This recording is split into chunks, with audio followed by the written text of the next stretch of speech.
Let's hear next from Senator Spilka to talk about sort of in the same continuum of people who need assistance and what is being done and can be done. And then I'll ask Dave Margot to bat to clean up, although 25th isn't technically clean up. But. Okay, thank you. I'm Karen Spilka, State Senator for Natick, Framingham, Ashland, Holliston, Hopkinton, Medway, and Franklin. And prior to being a state senator, I started out graduating from college with a degree in social work, counseling children and families, and then became a lawyer, an arbitrator, mediator. But coming into the Senate, it helped me go sort of full circle. My first chairmanship in the Senate was chair of the Joint Committee on Children, Families, and Persons with Disabilities. So it brought me back to a lot of the issues that I addressed as a social worker. And one of the issues that came to light and came to the forefront was the issues of what we call CHINS reform here in the Commonwealth. CHINS stands for Children in Need of Services.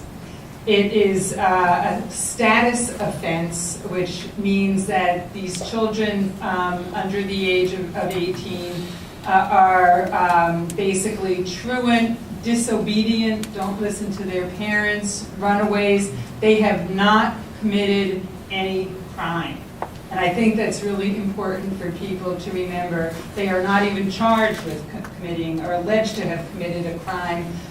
They are troubled kids, coming from often but not always troubled families. And in the 70s, Massachusetts passed a law which over the decades became the CHINS law. And what it did basically, and what we heard time and time again, particularly from parents but from other adults, was that if they had a troubled child, a disobedient kid that was going out at night, not coming home, not listening, acting out, sometimes getting even a little violent, just hard to handle, truant in school, they were told, the parents were literally told to file a CHINS petition against their child, and then they would get the services, the mental health services that they needed. That's a red flag to begin with when you hear a parent being told to take a petition out against your child. It sets up a very adversarial situation, and that's what ended up happening. So over the years, parents came to be a little bit concerned because they had to go to court to file this petition. So they had to appear before a clerk or a judge, file the petition. The child was assigned a probation officer, entered the juvenile justice system to get the mental health services or substance abuse services. When you think about it, that it just boggles my mind as to what we ended up doing was sending the child into the juvenile justice system, the same juvenile justice system that the law was designed to prevent them from entering. This just doesn't make sense. So we listened, we formed all these groups and focus groups and people to work on this, and we reformed it. And after 7 years of really working hard and listening to a lot of young adults who had gone through the system and parents and others from all of the agencies and police, etc., we actually passed a law, and I'm really proud to say we passed a law. It was the last law that the legislature passed in July. It was actually passed August 1st, 7 minutes after midnight, and it changed the system. It created alternative community-based, what we call family resource centers, that over time will be spread around the state and be available to children and families on a voluntary basis to go to on a 24 hours a day, 7 days a week basis. And this will be implemented, but the family and the child could go there, get an assessment, get a screening. There'll be a uniform tool to do that, so any place across the state will have the same sort of assessment.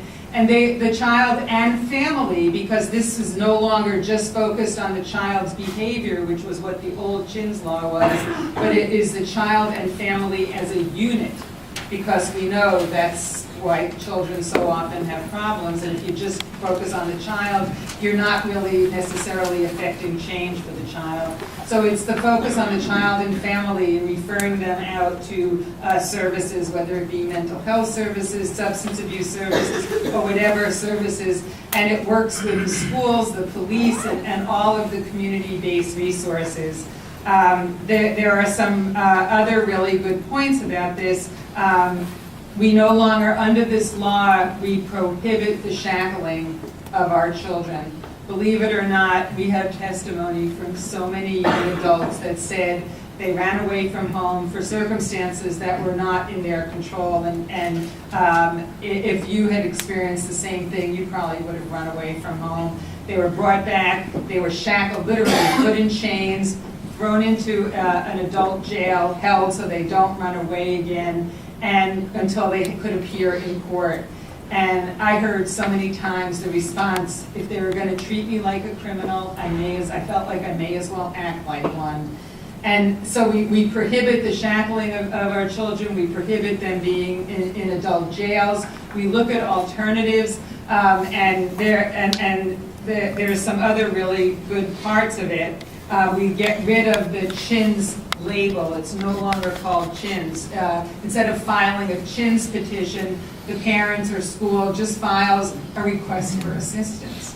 We made it specifically so that it can't be put into a neat little label for a child that stays with them throughout. So we made a lot of changes. Now the catch to this, though, and the reason why I think it's important for people to understand this, I think that this is possibly the single biggest thing that we can do as a state to help our children and families. You hear of the stories of so many of the children that are unable to access, our families that are unable to access, they don't know how to access this, they don't want to go to court, they're afraid of losing custody of their child, so they put it off and put it off and put it off to the point where it gets so bad that the parent may just feel, here, take my kid and fix them, but by that point in time, it's really bad. And if they could have gotten the services the year before or 2 years before when they really needed it, it would have been fixed and helped both the child and the family. And this not only will help the child be healthier, but that family be healthier. And as the child grows up and becomes an adult, he will be he or she will be a healthier adult, and that family will be healthier. So I think in the long run, it will save the Commonwealth millions of dollars. What I'm asking, at the behest of the Secretary of Health and Human Services, we spread out the implementation. Instead of in 1 year, we spread it out to 3 years. And what the tragedy in Newtown has hit me, and a lot of people have called me over this last week to say, Karen, why can't we do this faster?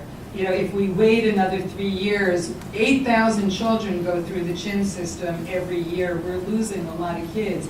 Even if a quarter of them can be helped in this way, that's a large number of children and families, and we should do it.